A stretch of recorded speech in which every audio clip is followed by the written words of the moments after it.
Halo semuanya, kali ini kita akan bahas gimana caranya membuat infografis yang menarik dan cepat dengan menggunakan Canva. Sebelumnya perkenalkan dulu, nama saya adalah Oscar Kanalim. Nah, pertama-tama, infografis itu seperti apa sih? Bisa dilihat di sebelah kiri. Ini adalah dua buah contoh. Jadi intinya, ini menampilkan informasi, tapi disertai dengan gambar. Harapannya adalah kalau orang melihat gambarnya, mereka akan lebih cepat mengerti pesan yang ingin disampaikan oleh informasi ini. Nah, tanpa panjang-panjang, kita akan langsung coba bikin infografisnya dengan Canva. Pertama-tama, kita harus buka website canva.com. Lalu, kalau bagi yang belum punya akun, silakan buat akunnya terlebih dahulu. Setelah itu, kita bisa mulai membuat infografisnya. Sebenarnya ada beberapa versi untuk membuat infografis. Kita bisa buat dari nol, bisa juga membuat dari template. Tapi kalau pengen cepat, saran saya sih buatlah dengan template. Gimana cara cari templatenya? Bisa klik template yang ada di atas, lalu pilih yang namanya infographics di daerah marketing.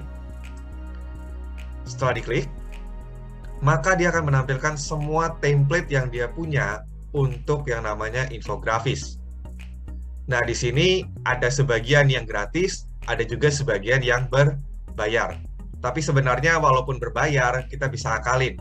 Kita bisa tetap pakai dengan syarat ada watermark Canva-nya.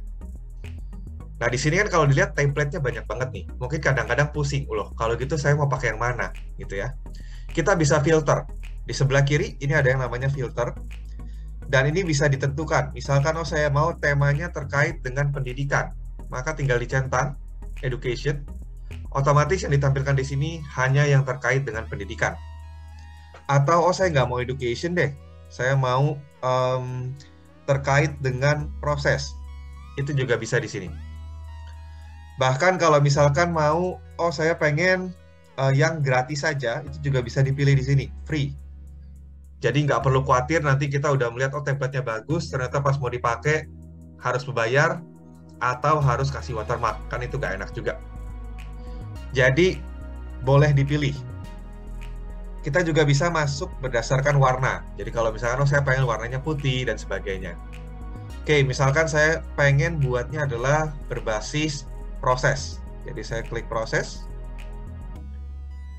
Nah, setelah kita sudah menentukan kategorinya, maka kita bisa melihat template mana yang kira-kira paling cocok buat kita. Jadi cari yang paling dekat dengan yang ingin kita buat. Misalkan nih, oh saya pengen sepertinya pakai yang ini untuk proses beasiswa, pemilihan atau seleksi beasiswa. Maka saya klik, kalau sudah dibuka, maka tampilannya akan menjadi seperti ini. Nah, berikutnya, pertama-tama kita klik tombol hide dulu di sini untuk memperbesar area infografisnya.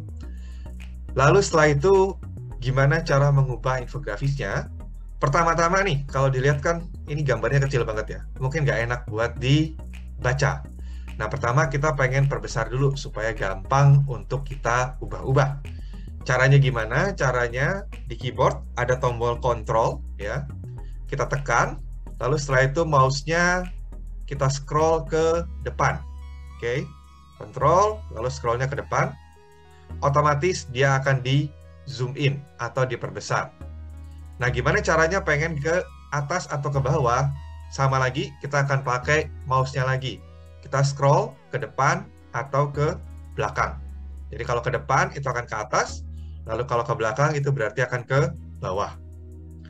Oke, kalau dilihat di sini, infografisnya punya dua halaman. Halaman pertama adalah untuk infografisnya itu sendiri, sedangkan halaman kedua adalah murni untuk resource atau materi yang diperlukan untuk membuat infografis itu. Jadi dimulai dari tulisan sampai gambar-gambarnya ada semua di sini. Nah, kemungkinan kita hanya akan pakai halaman pertama. Jadi mungkin kalau nanti mau, itu bisa dihapus dengan cara menekan tombol delete page. Saya coba delete page. Nah, halamannya akan hilang. Nanti kalau misalkan dirasa, oh saya perlu halaman tambahan, ya udah tinggal klik tombol add page. Cuman kalau 8 page ini berarti dia akan mulai dari 0. Seperti itu. Oke, sekarang kita akan fokus di satu halaman dulu ya. Gimana cara ngeditnya? Ya udah, tinggal diklik aja gitu ya. Misalkan saya pengen ganti judulnya, maka saya klik, saya ganti misalkan proses seleksi beasiswa. Oke. Terus berikutnya yang kedua, tulisan yang di sini saya pengen ganti. Ya udah, sama, tinggal diklik. Lalu misalkan beasiswa X yang disponsori oleh negara Y pada tahun 2022 misalkan. Oke. Setelah itu berikutnya, tahap pertama. Oke, saya pengen ganti nih tulisan tahap pertamanya. Ya sudah. Headingnya diganti, misalkan, saya pengen ganti menjadi pengumpulan berkas. Terus teks keterangannya juga saya pengen ganti.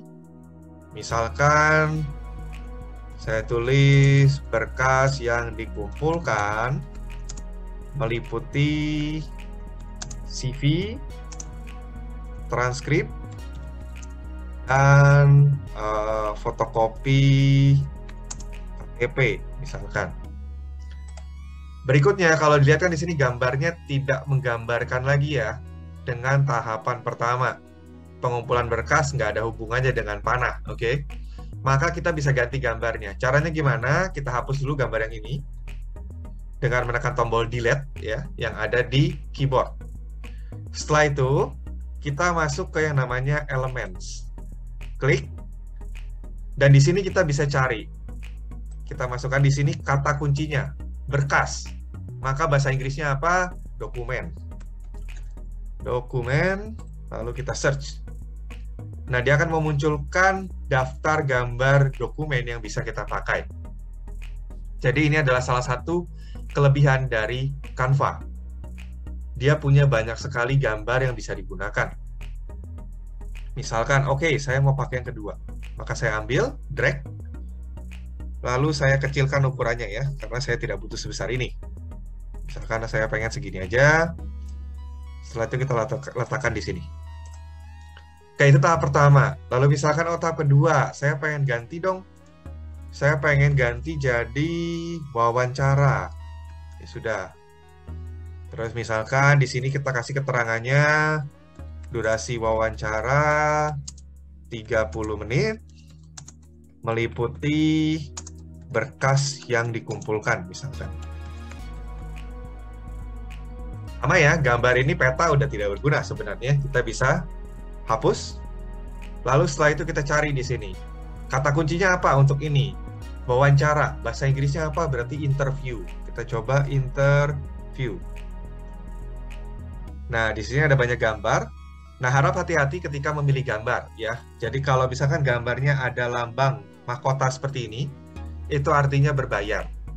Kita bisa tetap pakai untuk yang gratis, tapi nanti akan ada watermark-nya, akan ada logo Canva-nya. Kan kadang-kadang nggak enak juga. Jadi sebaiknya sih saran saya jangan pilih yang ada lambang mahkotanya, kecuali memang niat untuk bayar. Nah, setelah itu kita pilih, misalkan saya pilih yang ini, saya drag, sama ya, ukurannya bisa saya kecilkan, biar lebih enak. Oke, lalu saya letakkan di sini. Terus tahap ketiga misalkan saya pengen tulis tes bahasa Inggris. Lalu berikutnya saya bilang tesnya mengikuti panduan TOEFL misalkan, dan skor minimum harus di atas, skor minimum adalah 600 misalkan ya. Sama, gambar ini tidak berhubungan lagi. Nah, setelah itu kita cari lagi di sini. Oke, saya pengen ganti gambar. Coba cari, kalau pakai TOEFL ada nggak ya? Gitu kan. Oh, ada nih, TOEFL. Ya sudah. Tapi ini Pro ya, Pro. Jadi kalau misalkan kita pakai ini, maka nanti akan ada watermark Canva-nya. Jadi mungkin jangan dipakai. Ada yang gratis nggak? Oh, ternyata banyaknya pro ya. Semuanya berbayar. Ya udah kita ganti deh. Kata kunci lain, tes. Berarti TEST.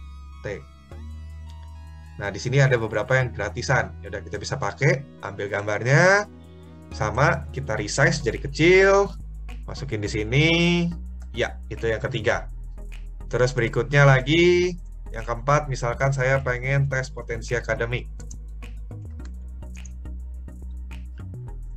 Oke, terus berikutnya di sini saya bilang skor minimum. Saya sedikit lupa sebenarnya TPA ini berapa skornya rata-rata. Anggaplah 500 ya. Maaf kalau salah gitu. Nah, di sini kita bisa hapus gambarnya. Kita ganti, misalkan saya pengen ganti dengan gambar yang ini. Sama, kita bisa resize, perkecil, lalu kita taruh. Berikutnya, oh ini ada yang namanya notes gitu kan. Apa aja yang perlu diingat. Atau persyaratan ya, anggaplah kita ganti, jangan notes deh, requirements.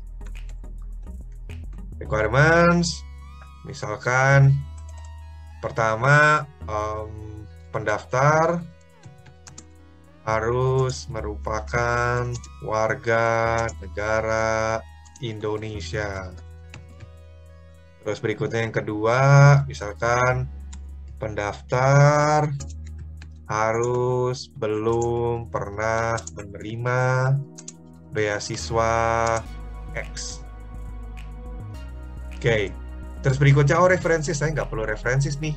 Ya udah mau dibuang, ya udah tinggal diklik, lalu klik tombol delete. Itu akan otomatis membuang, ya.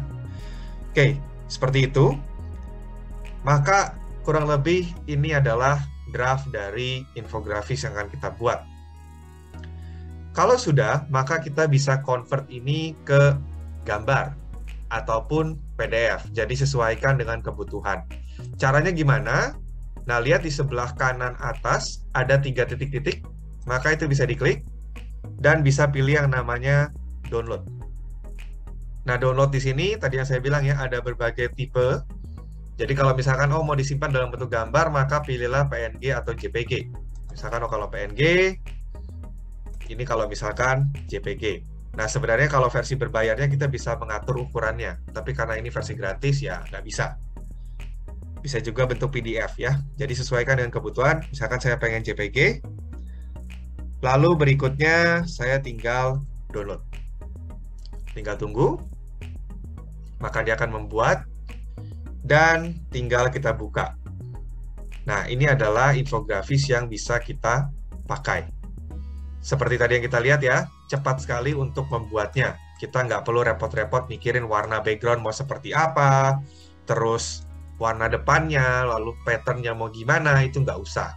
Karena itu semua sudah diatur oleh Canva. Oke, seperti itu saja. Semoga membantu. Terima kasih.